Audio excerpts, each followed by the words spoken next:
Jung at Harp. Today we're going to talk about freedom from and freedom to. I am Deborah Henson-Conant, and I am here with Kathleen Wiley. I am a composer, a performer, and an online coach. I teach improvisation and creative expression, and Kathleen is a Jungian psychoanalyst. And she also has an online community that's all about embodiment. So we both teach embodiment in music and in life, and we both play the harp. And so we call this Jung at Harp.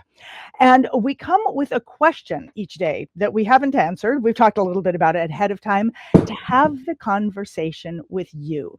When we first met, we discovered that we just enjoyed thinking about things together and talking about things together, and that we learned so much from doing that. And we realized that it was part of the art of conversation. And we love that art, and we want to share it with you. And we found this platform online where we can share it with you, because depending on where you're watching this and when you're watching this, you can actually comment, and you are part of the conversation as well. So I wanted to talk about freedom from and freedom to, because it's something that I teach. I teach freedom. You know, I'm always talking about freedom, and people are talking about freedom when they learn from me. They often talk about how simple it is and then how freeing it is. Back in college, I was having a conversation with someone once, and it was a guy. He happened to be going out with a woman who wanted to get married, wanted to have a committed relationship, and he wasn't sure. And so we were talking about freedom, and he said, well, is freedom the freedom to just like sleep with anybody I want? Or is freedom the freedom to have a deep relationship with this woman and not have to worry about those other relationships? Which is freedom? And so that started getting me thinking about freedom from and freedom to. And as I teach, what I've learned, which is freedom from, I'm still learning this, but freedom from my own psychological blocks and my fears, freedom to be self-expressed. And then in my academy, that is what I am teaching people, is that same thing.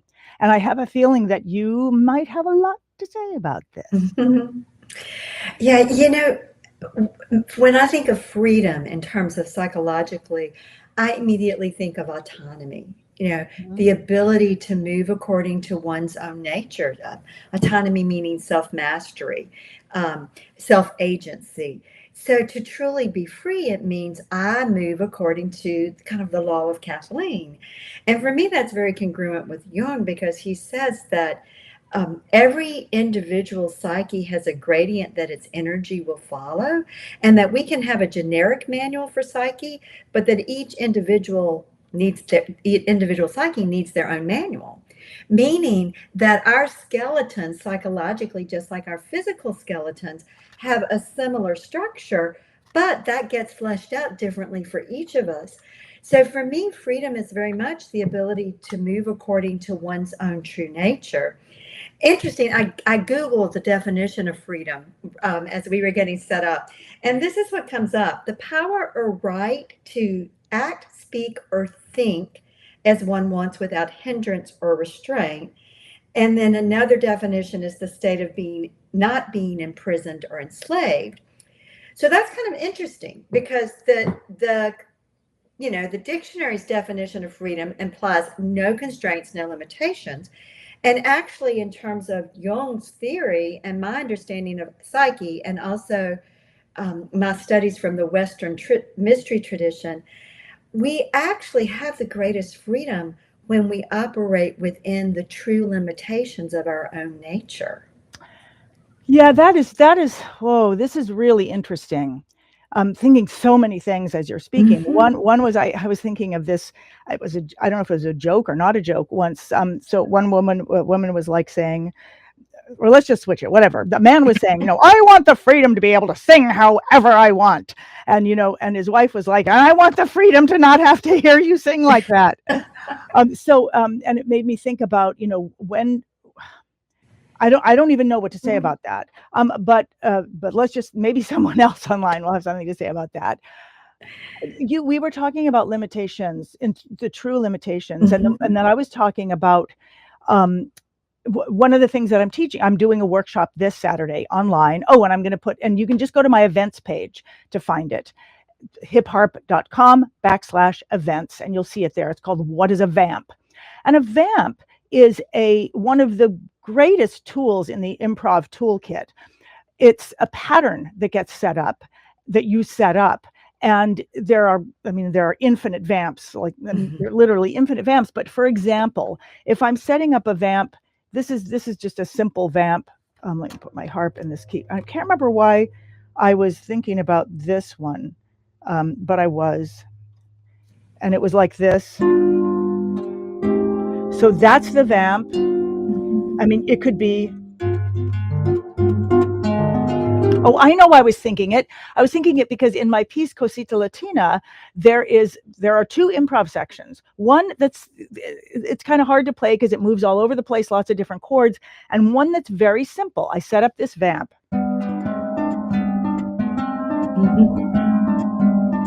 Which is basically two chords, and then I improvise over it. I actually put it into a looper, and then I'm able to improvise. But I was showing you, I was being like, it's basically this bum, bum, bum, bum. It's just two chords, bum. So you kind of don't have to think.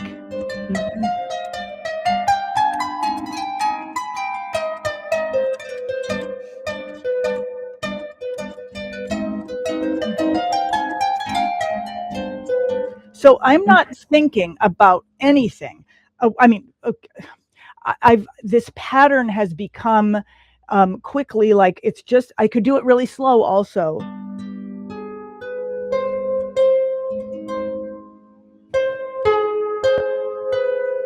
Like, it's not that I have to do it fast. The pattern is, and I use it a lot in a lot of different pieces.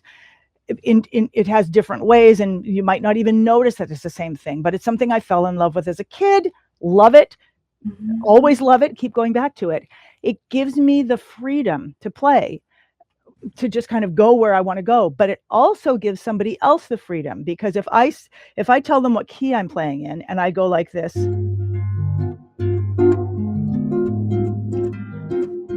the minute I do that, somebody knows that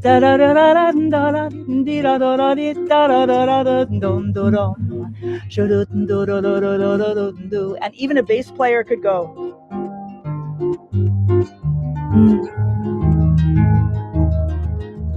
So it sets something up that becomes predictable. Sorry, I've been watching My Cat from Hell, and it's all about these cats that are like out of control, and the people are thinking that the cat is a demon, but then they eventually find out that the cat is scared in some way, and so it's hiding. And so so when I heard myself say the word predictable, that predictability gives comfort. And we were talking about, you were like, oh, so it's kind of like an anchor. And I was like, no. It's like the waves, but of course it's not the waves when they're going crazy, but there's something about that predictability, but it moves you forward. If you get lost, you can fall back on it. A vamp doesn't have a way that it has to be done. This vamp can be done like that, or it can be done this. It's the same basic vamp, meaning, and this is where I get lost in explaining it, and that's why I'm doing a whole workshop on it, and that's why I have a whole class on it, and that's why I have a whole quarter in Hip Harp Academy called The Power of Pattern, because the power of pattern gives us freedom. Now, how is that possible, Kathleen?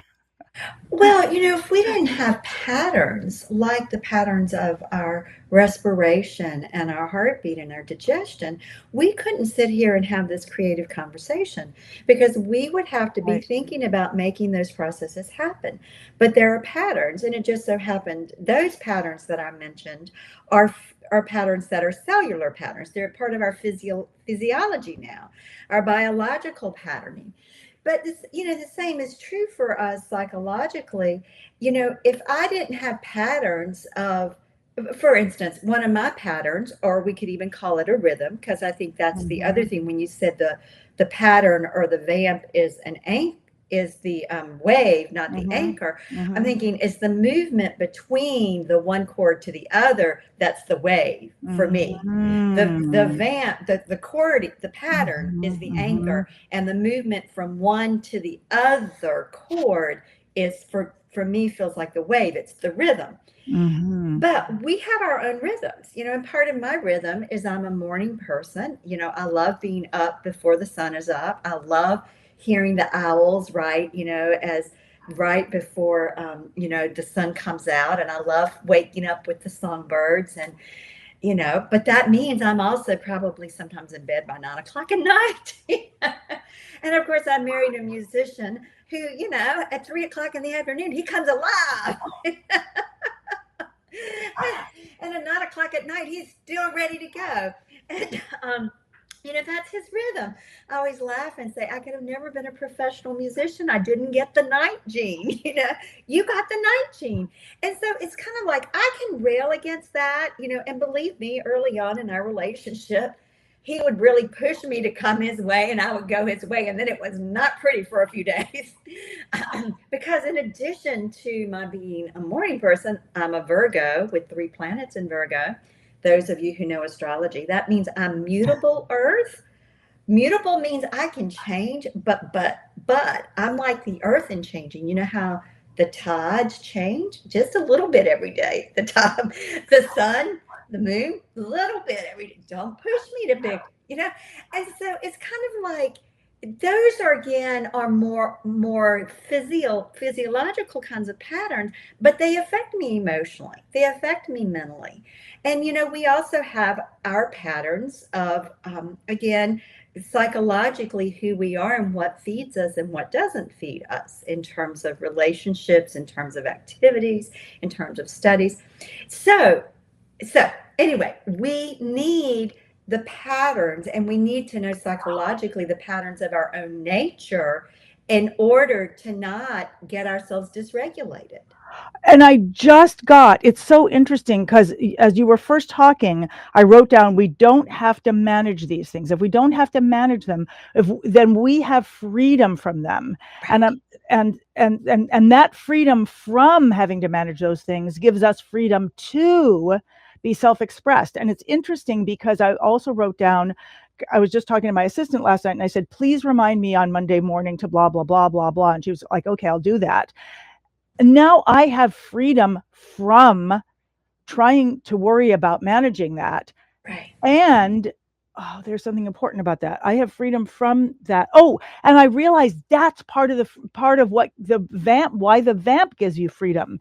The predictability means that you don't have to remember, you don't have to manage Right. what you are why am I yelling? Okay, you don't have to manage what you're improvising over, and it gives you freedom to improvise with others, because once you've set up this vamp, it's it's an agreement that you both, it's like, whatever constitution or whatever you have, whatever the agreement that you've made on which in which those freedoms exist. Right. And with depending on the musician, like, because I've been doing this all my life, if I play with somebody, that vamp may morph as Mhm. we're playing. And as long as I am clear, or they are clear about the pattern they're going to, we're able to follow each other. And then that becomes part of the joy of it. And then there's freedom within our relationship as well. Mhm. Yeah, so the predictability, whether Right. we call it the anchor or the predictability of the rhythm of the wave, that predictability, that natural operating principle or law, then allows one's to put one's attention and focus on other things. And in music, how important that is. That if in the improvising situation I've got that anchor or that wave, that rhythm that I just relax into, reminds me of sometimes when I'm swimming in the lake and there's a lot of, it's either really windy or there's a lot of boat activity. And so there are waves coming in. But there's a point where if I just can relax into it, it's like being rocked. And I'm Right. held in that rocking. And for me, when I drop into the music and what you're talking about, I have that feeling. It's like I'm being rocked back and forth. I'm being held in it. That's right. And a vamp Yeah. often has the characteristic of rocking.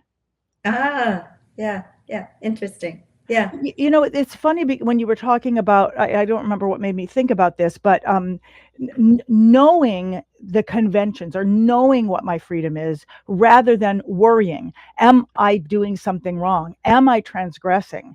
And I know that as a child, first, I don't know why I didn't learn a lot of things that other people seem to be obvious.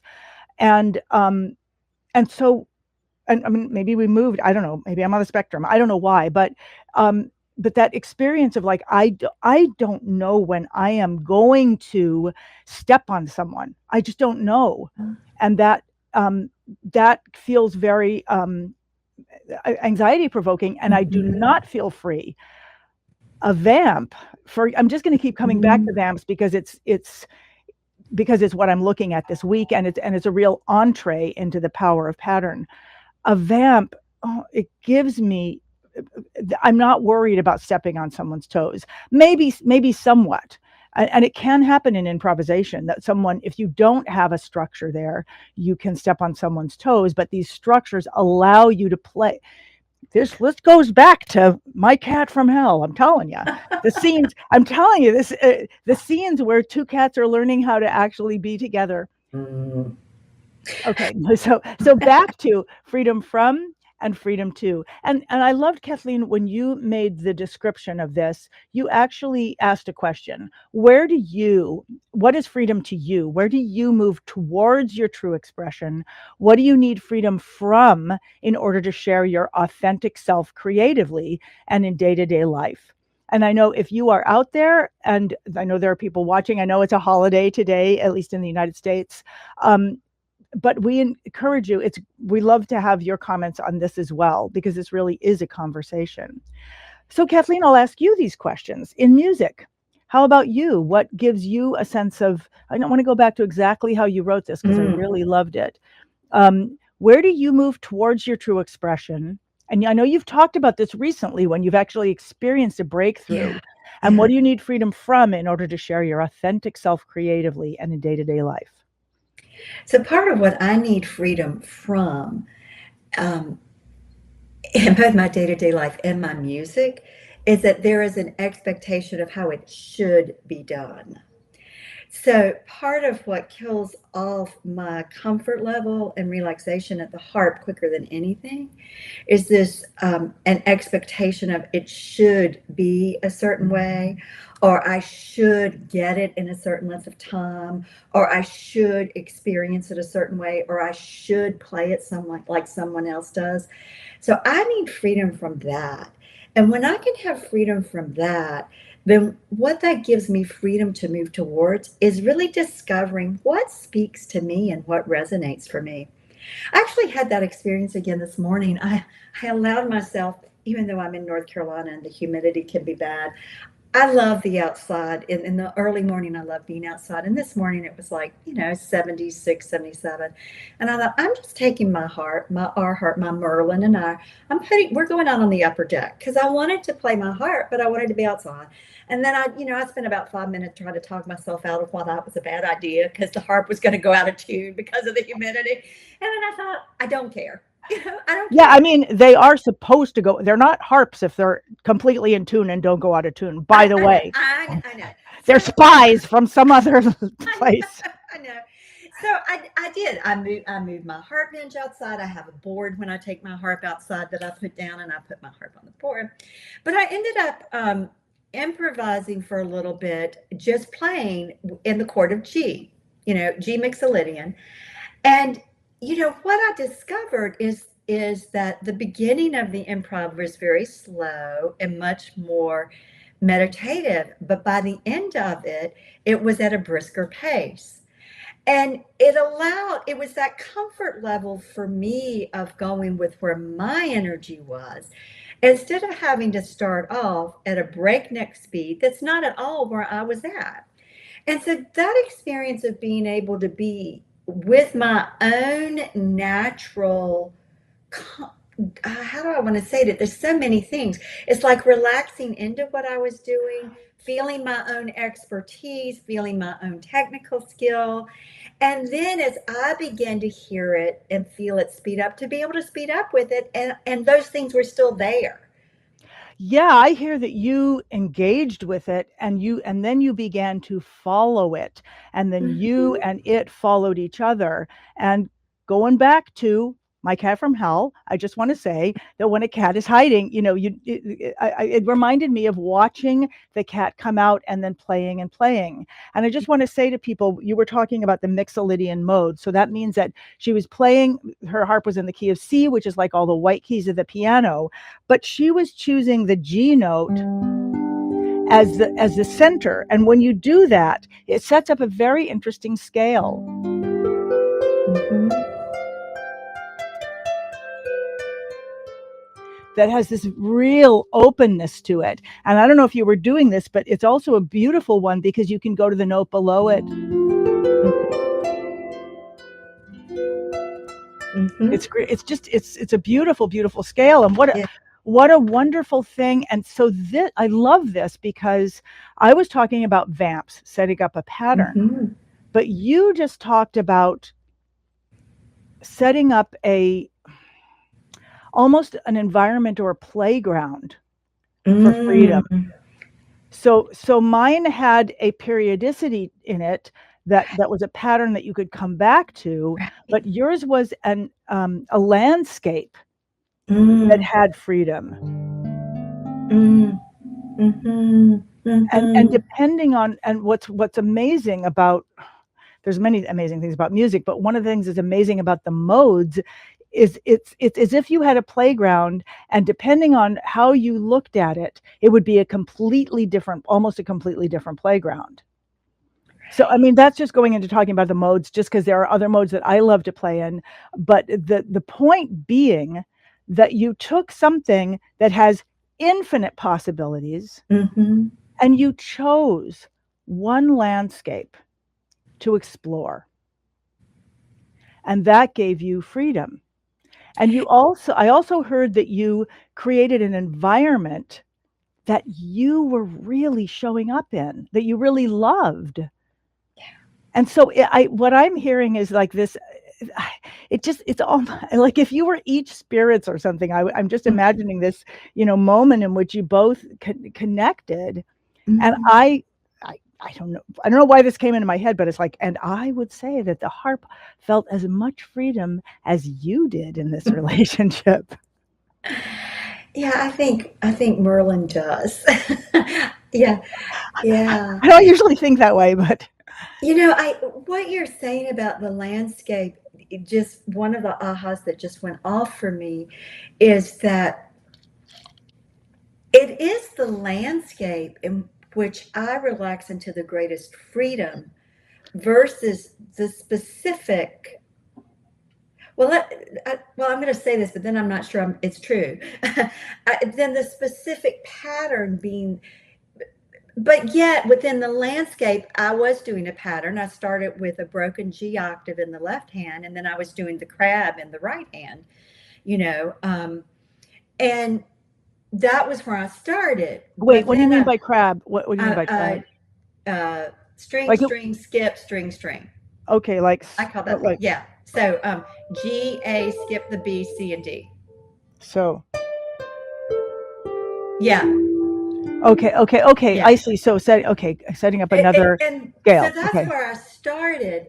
And but I didn't stay there. I mean, I did then move around, but what the aha I'm having is how for me a day off means I have no appointments that have a set time where I have to be Mm. anywhere or do anything at a set time. So freedom That from that obligations. Okay. Right. And having to be on the Johnny on the spot, I have to be here. And of course, as a psychoanalyst, starting and stopping on time is a big deal. Yeah. So for me, a day off where I really relax is I don't have any set appointments. And so there's the Wow. aha I had was that's like then a landscape I create. It's a wide open, like, okay, I can go to this playground, or I'm in the park, I can do this trail or this trail. And so for me with the music, what I got with what you said is the starting point for me is the landscape. Then I can move to the trail or the playground or the pattern. But if I Yeah. start without the landscape I want, I disconnect from myself. I don't intend to, but there's something that gets shut down. So I'm hearing freedom from patterns, like as well. Like I'm hearing you're like I am. I'm exploring the landscape of this in my way. Mhm. Now I get that I'm going to a different key, but a different note, but whatever, if that's okay. And that's what I'm doing. And then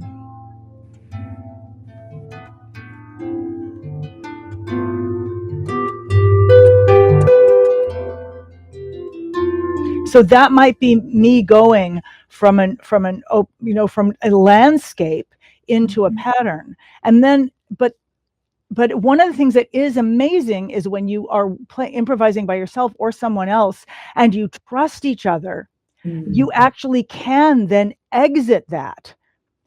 I'm just going to try it for a minute. So here I am, and I'm in the landscape, and I'm setting up a pattern. It happens to be a bossa. That's what I'm into this morning.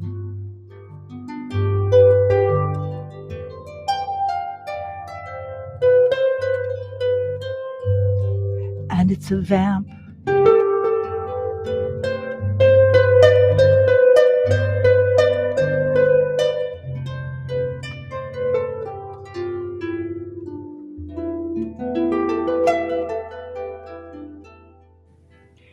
So now then I shifted out of that pattern into what might be another landscape. Right. In which, and now I'm thinking about another landscape, and now I want to try what happens.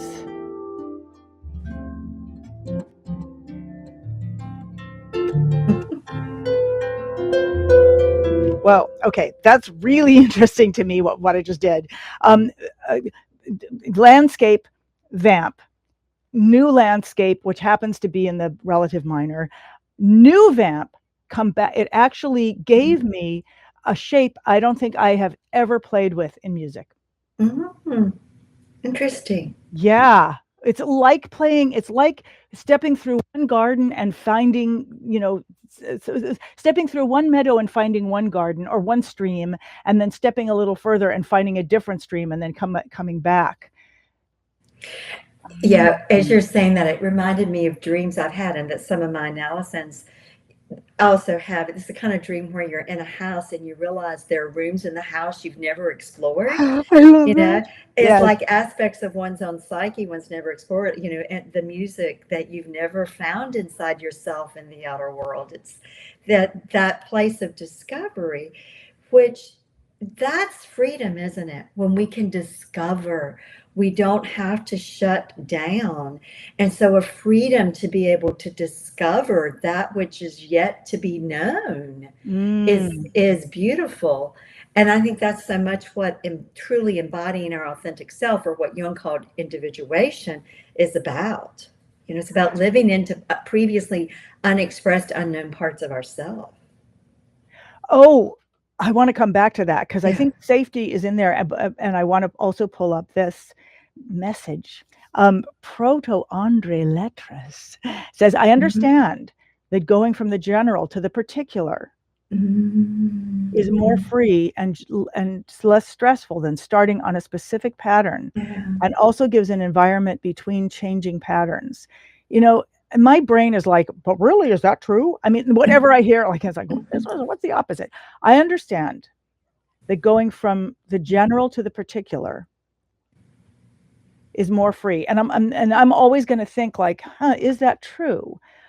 Or can both be true? Can we go from the general to the particular, or from the particular to the general? Like, but I think this is a really important question. Like, because when I was doing, I mean, I don't know if this is exactly, but so this is kind of general. And then it goes to the particular.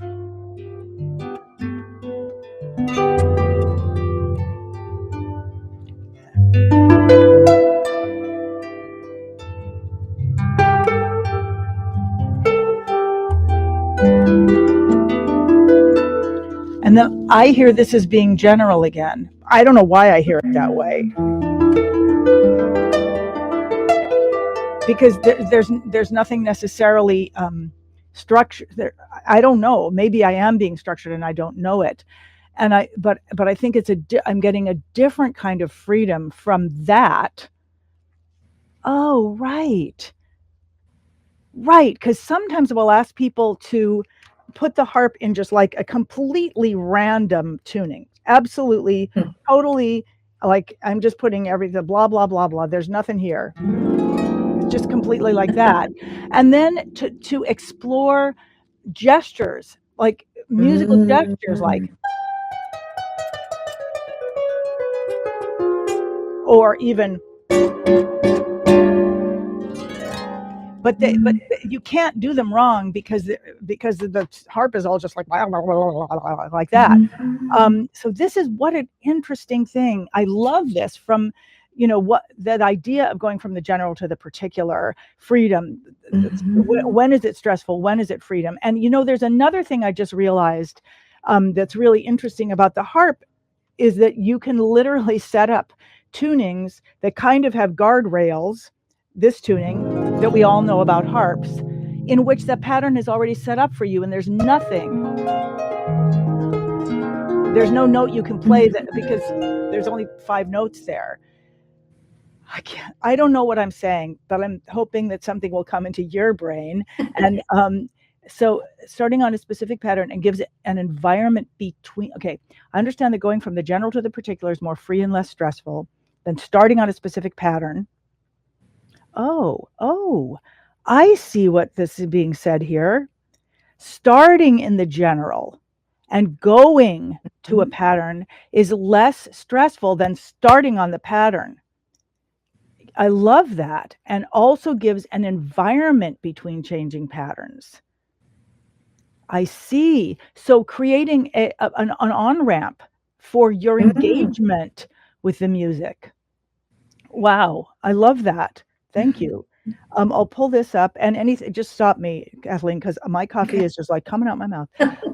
And Deb says it's the same with horses. If we give them a boundary in the ring, instead of letting them run willy-nilly, we can accomplish structured movements that feel more free, less stress. And as you were saying that, I was thinking, yeah, and do they also do that in the wild? Do they also start making patterns together with boundaries that we may not necessarily be aware of, but that boundaries can also be like maps, something to follow. Yeah. Gosh, there are 2 or 3 thoughts I have about what Deb said and what Proto said. So I'm going to go back to Proto for a minute.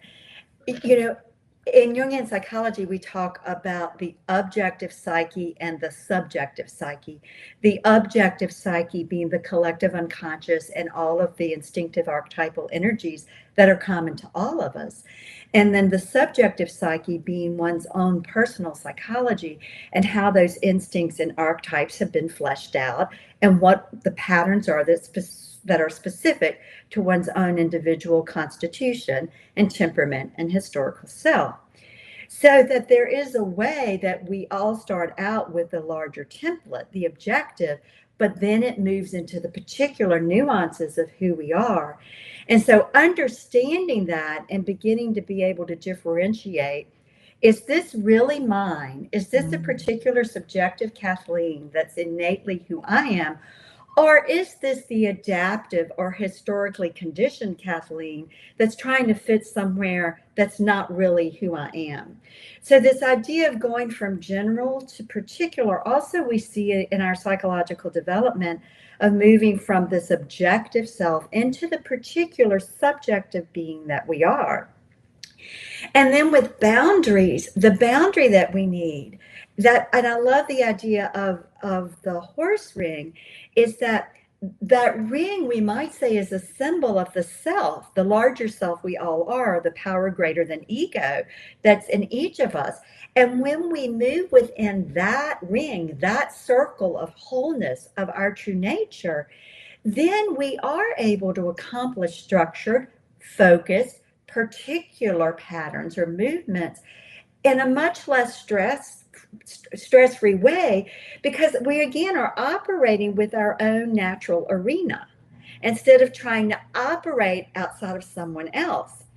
And maybe a piece of in our conversation, the difference in how I'm what I'm talking about and experiencing, and what you were saying about the patterns in the beginning, is that when you bring up the pattern, you're already in the landscape of it, because that feeling tone, that affective connection, is already there for you, is my guess. That you associate it with that, so you already bring that to the pattern. Oh, I see. Whereas if I learn a pattern that you're showing, I'm not necessarily there automatically. Right. Thus do I have a whole class on it of breaking it Uh-huh. down. Uh-huh. It was what you said a minute ago about these, are bleh. It reminded me of what happens when people grow up in the relationship to music, reading music and thinking Mm-hmm. that the reading is the music. And then what you said about, and I can't remember whether it was before we started or after we started recording, something about, if when I'm worried about, am I playing the right notes? Do I sound good? And then many people will think, is this what the composer intended? Blah blah blah. Somebody, um, those constraints are really just part of the a certain construct of music that has Mm-hmm. nothing to do with music itself. And I think that, and yet it's wonderful. I mean, it's wonderful that we have the literature of music. Um, and I just realized that one of the things that I'm doing as I'm constantly working with people to find their self-expression and to break away from everything that can impose on us is to break music down to its components, so we Mm-hmm. begin to understand what are the fundamental parts of music rather than this big construct. And I don't, somehow that jumped out to me as you were Mm-hmm. speaking, being able to break apart what is truly being a gracious person Mm-hmm. versus, am I doing manners right? Yes, yes, yes.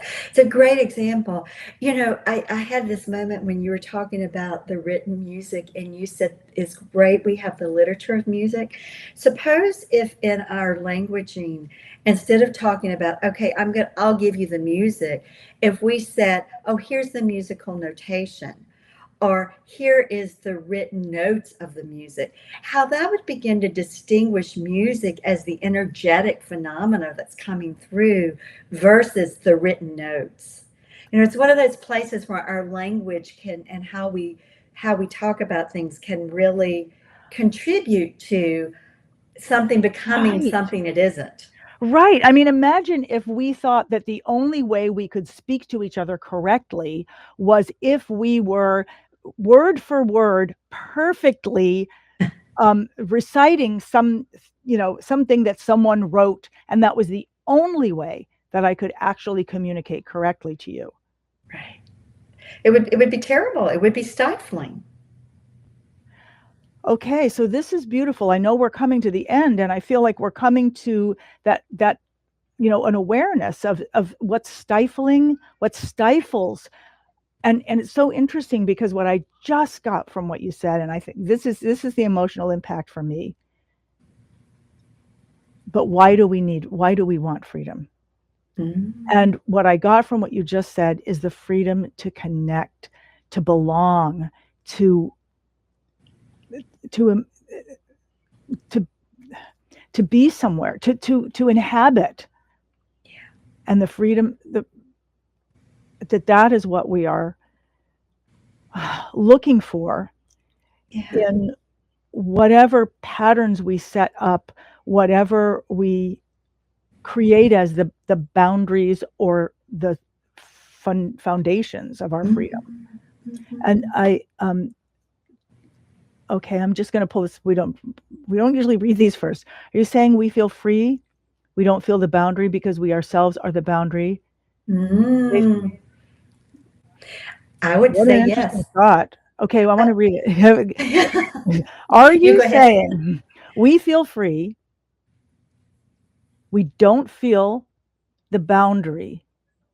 Oh my God. Sorry. I'm thinking, right. I don't feel the boundary of, I don't know. I want to think about this a lot because this makes me think about my body. I don't feel the boundary of my body. I do and I don't.